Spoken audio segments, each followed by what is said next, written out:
सन्माननीय सोनियाजी आणि राहुलजींचा आशीर्वाद प्राप्त करून मुंबईची जबाबदारी ज्यांच्या खांद्यावर टाकली गेलेली आहे, फार अपेक्षा आहे सर्व कार्यकर्त्यांकडून आणि मुंबईच्या नागरिकांकडून। ते आपले नेते प्रोफेसर जनार्दन चांदोरकरजी, मंचावर उपस्थित सर्व नेते मंडळी, सन्माननीय व्यासपीठ बंधू आणि भगिनींनो, नवीन अध्यक्ष सोनियाजी आणि राहुलजींनी आपल्या सगळ्यांना दिला आणि अति उत्साहाने आपण त्यांचं स्वागत करत असताना मुंबई काँग्रेस कमिटीच्या कार्यालयामध्ये सन्माननीय मुख्यमंत्रीच्या उपस्थितीमध्ये त्यांनी जो कार्यक्रम आखला तो खरोखर त्यांचं प्रशंसा करण्यासारखा आहे की स्वागत समारंभामध्ये सर्व जिल्ह्यांचे शिबिर लागवावीत आणि सगळ्यात पहिली जबाबदारी आपल्या जिल्ह्यावर देण्यात आली, जी आपले अध्यक्ष नेते सन्माननीय बलदेव खोसाजींनी स्वीकारली आणि आपल्या सगळ्यांना कामावर लावलं। फार कमी वेळ दिला गेला, पण हा जिल्हा असा आहे, तुम्ही कार्यकर्ते असे आहात। चांदोरकरजी आता मला सांगत होते की मी 28 डिसेंबरला शिवाजी पार्कवर रॅली करणार असं मी सोनियाजी आणि राहुलजींना आश्वासन दिलेलं आहे। हा जिल्हा आज सिद्ध करून दाखवलाय की तो यशस्वी सभाती होऊन जाईल। खूप मेहनत तुम्ही घेतली, त्यासाठी जिल्हा अध्यक्षांनी तर आभार मानलेलेच आहेत, सर्व आमचे आमदार बंधूंनी तुमचे आभार मानलेत। मी देखील तुमचा खासदार म्हणून आपल्या सगळ्यांचा ऋणी आहे की मुंबई काँग्रेसची शान आपण ठेवली, मुख्यमंत्र्यांची शान ठेवली, राहुलजी सोनियाजी गांधींची जी शान ठेवली की 128 वर्ष झालेला हा पक्ष, या मुंबईमध्ये जन्म घेतलेला पक्ष, अनेक आव्हाने आपल्या समोर असताना देखील मुंबईच्या नागरिकांमध्ये जास्तीत जास्त वेळा प्रत्येक निवडणुकीमध्ये यश जर प्राप्त कोणाच्या पक्षामध्ये झालं असेल तर ते काँग्रेस उमेदवारांना जिंकून आणण्यामध्येच मुंबईच्या नागरिकांनी साथ दिलेला आहे। गेल्या 10 वर्षापासून तर आपण सातत्याने बघतो, मग 2004च्या निवडणुका असो, सगळे काँग्रेसचे खासदार जिंकून आले। 2009ची निवडणूक आली, त्यामध्ये सगळे काँग्रेसचे खासदार निवडून आले, राष्ट्रवादी काँग्रेसचाही उमेदवार निवडून आला, जास्तीत जास्त आमदार निवडून आले। 2004च्या वेळेला मुख्यमंत्री साहेब ज्या वेळेला महाराष्ट्रामध्ये विधानसभेच्या निवडणुका होत्या, मला दिल्लीच्या नेत्यांनी आदेश दिला लोकसभेवर मी जिंकून गेल्यानंतर की लोकसभेच्या रजिस्टरमध्ये पहिल्या दिवशी सही करा आणि मुंबईमध्ये विधानसभेच्या निवडणुकीच्या कामावर लागा।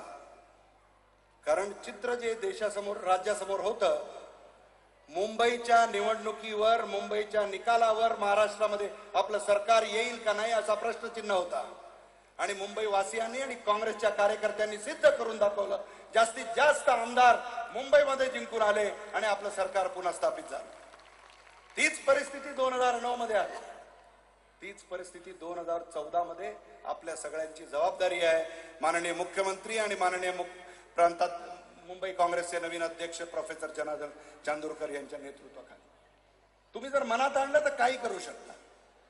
अनेक वर्षापासून आपण बघत आहोत, 14 महिन्याचा काळ काही लोकांनी गिनवला, मी तर म्हणतो 4-1 वर्षापासून आपण बघतो मोठे कार्यक्रम मुंबईत होतच नाही। 2003ला मला जेव्हा मुंबई काँग्रेसचा अध्यक्ष केला गेला, सन्माननीय सोनियाजींनी मला आपला सत्कार जो चार्ज घेत असताना झाला, त्या दिवशी मला त्यांनी सांगितलं की मला शिवाजी पार्कची रॅली करून हवी आहे आणि तुमच्या सगळ्यांच्या भरोसावर, तुमच्यावर भरोसा ठेवून मी त्यांना आश्वासन दिलं होतं की 28 डिसेंबर 2003ला आम्ही ती रॅली करू म्हणजे करू। आणि एक ऐतिहासिक रॅली झाली आणि त्यानंतर सातत्याने 4 वर्ष त्यांना आपण मुंबईत आणलं आणि रॅल्या करत राहिलो। नंतरच्या काळामध्ये काय झालं आपल्याला माहित नाही। कोण म्हणतो हायकोर्टाचा निर्देश आला, पण एका पक्षाच्या रॅल्या होत गेल्या, आपल्याही होऊ झाल्या असत्या। आज सन्माननीय अध्यक्षांनी पहिल्या दिवशी घोषणा केलेली आहे की आपली रॅली सोनिया गांधी आणि राहुल गांधींना आणून 28 डिसेंबरला आपण शिवाजी पार्क मध्ये करणार म्हणजे करणार. कितीही अडचणी असल्या मार्ग काढता येतो. जिद्द असेल तर करता येतो. कार्यकर्त्यांमध्ये विश्वास असेल तर करता येतो. तो तुमच्यावरचा विश्वास आणि त्यांच्यामध्ये असलेला जिद्द हे साबित करेल की 28 डिसेंबरला सोनियाजी आणि राहुलजी मुंबईमध्ये येणार आणि तुमच्या सगळ्यांवर भरोसा ठेवून आपण ती ऐतिहासिक रॅली पुन्हा यावेळेला करणं गरजेचं आहे. हे तुमच्या सगळ्यांवर भरोसा ठेवून त्यांनी आश्वासन देऊन आलेले आहे. मोठी मोठी कामं झाली आहेत केंद्र सरकार आणि राज्य सरकारच्या वतीने. कोणी आपल्याला विचारू शकत नाही निवडणुकीच्या काळामध्ये की तुमच्या सरकारने काय केलं.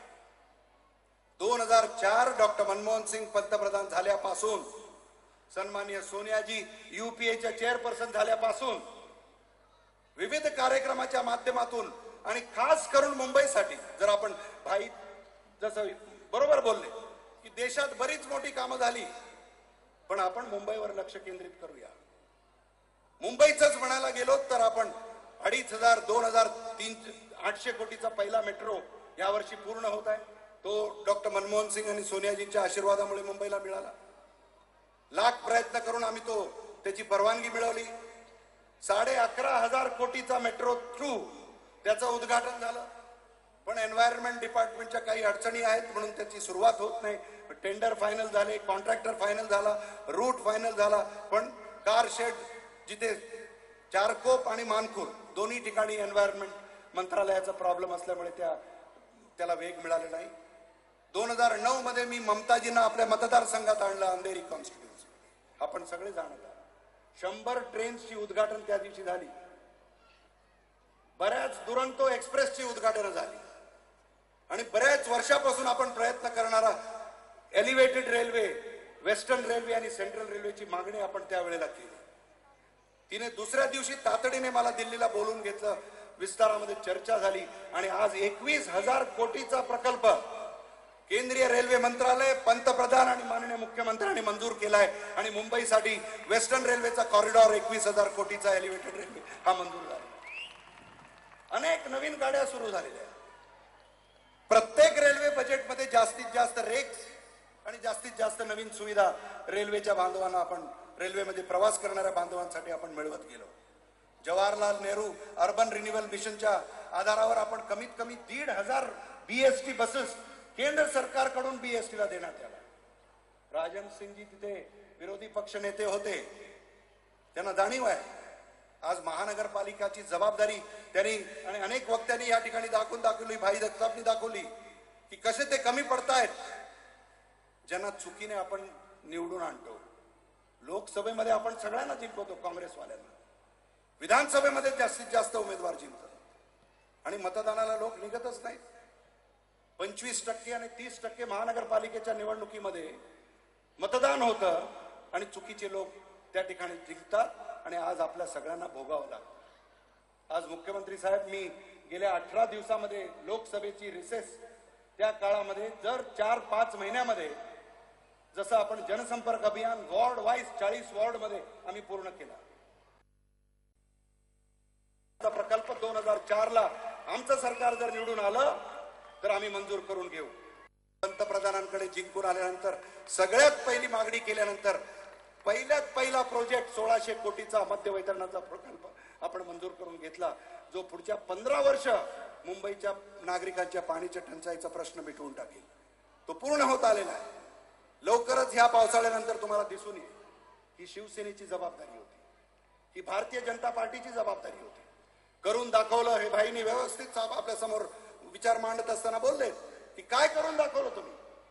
40 लाख लोकांना घरं देऊन त्या आश्वासनावर आपण 1995 ला जिंकून आलात. 5 वर्ष निघून गेले, 10,000 लोकांना पण घरं मिळाली नाही. त्यानंतर मुंबईच्या लोकांना समजून गेलं पुढच्या दोन्ही इलेक्शन मध्ये शिवसेना कुठेच नाही, भारतीय जनता पार्टी कुठेच नाही आणि यानंतरच्या निवडणुकीमध्ये पण ती होणार नाही, कुठे दिसणार नाही. ही जबाबदारी तुम्ही आज घेतली पाहिजे. हा संकल्प घेऊनच या ठिकाणी ते गेलं पाहिजे. माननीय मुख्यमंत्र्यांच्या वतीने मोठमोठे प्रकल्प मुंबईसाठी मंजूर होत आहे. 21,000 कोटीचा प्रकल्प जो रेल्वेचा एलिव्हेटेड रेल्वेचा मागच्या आठवड्यामध्ये कॅबिनेटने मंजूर केला, तो पृथ्वीराजजींकडे आम्ही खासदारांच्या बैठकीमध्ये आणि वारंवार आम्ही प्रार्थना करत होतो की तो मंजूर झाला पाहिजे, त्यांनी ताबडतोब उत्तर दिलं की मी हे करणार म्हणजे करणार. त्यांना काय अडचणी भोगाव्या लागतात आम्हाला माहिती आहे, मित्र पक्षाकडून काय भोगावं लागतं याची जाण आहे आम्हाला. पण तरी देखील मोठमोठे प्रकल्प, मग ते म्हाडाचे असोत, गरिबांना घरं देण्याचा प्रश्न असो, महानगरपालिकेला मदत देऊन त्यांच्या माध्यमातून मुंबईकरांची मदत करायची असो, किंवा एलिव्हेटेड रेल्वे सारखे प्रकल्प, पनवेल ते सीएसटी आणि दहीसर ते चर्चगेट, हे सगळे प्रकल्प मंजूर करण्यासाठी माननीय मुख्यमंत्र्यांनी पुढाकार घेतलेला आहे. आम्ही त्यांचे ऋणी आहोत, त्यांचा आभार व्यक्त करू इच्छितो. आणि अशी मोठी मोठी कामं आपण राज्य सरकार आणि केंद्र सरकारकडून करून घेत असल्यामुळे तुम्हाला ज्या वेळेला मतदान होईल, ज्या वेळेला निवडणुका होतील, पुढच्या वर्षी होतील, पण तयारीला आपल्याला आजपासून लागलं पाहिजे. पुढच्या महिन्यात होतील, पावसाळ्यात होतील, होत नाहीत कधी पण होतील असं समजून आपण कामाला लागलं पाहिजे. अध्यक्षांनी आपल्याला कार्यक्रम दिलेला आहे. या जिल्हा शिबिरानंतर असेंब्ली वाईज शिबिरं घेणार आहे, ते झाल्यानंतर ब्लॉक वाईज घेणार आहे. सगळीकडे आपली उपस्थिती प्रार्थनीय आहे आणि भारी संख्यामध्ये प्रार्थनीय आहे. आणि तुमचे विचार ऐकण्यासाठी तो मंच तुम्हाला दिला जाईल. आजही काही कार्यकर्त्यांना बोलायला संधी दिली गेली, त्याच्यामध्ये जास्त लोकांना बोलण्याची कल्पना आमच्या सगळ्यांची आहे. आणि मी मुख्यमंत्र्यांचा आभार आणि चांदूरकरजींचा पुन्हा एकदा त्यांची नियुक्ती झाल्यामुळे त्यांचं अभिनंदन करून सोनियाजी आणि राहुलजींचा आभार व्यक्त करतो. काँग्रेस अध्यक्षा कुठल्या परिस्थितीमध्ये त्यांची प्रकृती ठीक नसताना देखील देशाची सेवा करत आहेत याची आपण जाण ठेवली पाहिजे. आणि तो जो विश्वास सामान्य कार्यकर्त्यावर, काँग्रेसच्या प्रत्येक नेत्यावर त्यांनी जो ठेवलेला आहे, आपण त्याला पूरक असलो पाहिजे. आणि तो विश्वासघात कधी त्यांच्याकडे होऊ नये म्हणून सगळ्यांनी आपली जबाबदारी, सगळे आपणच उमेदवार आहोत अशा पद्धतीने आपण कामाला लागाल एवढीच इच्छा व्यक्त करून माझे 2 शब्द पूर्ण करतो. जय हिंद, जय भीम, जय महाराष्ट्र.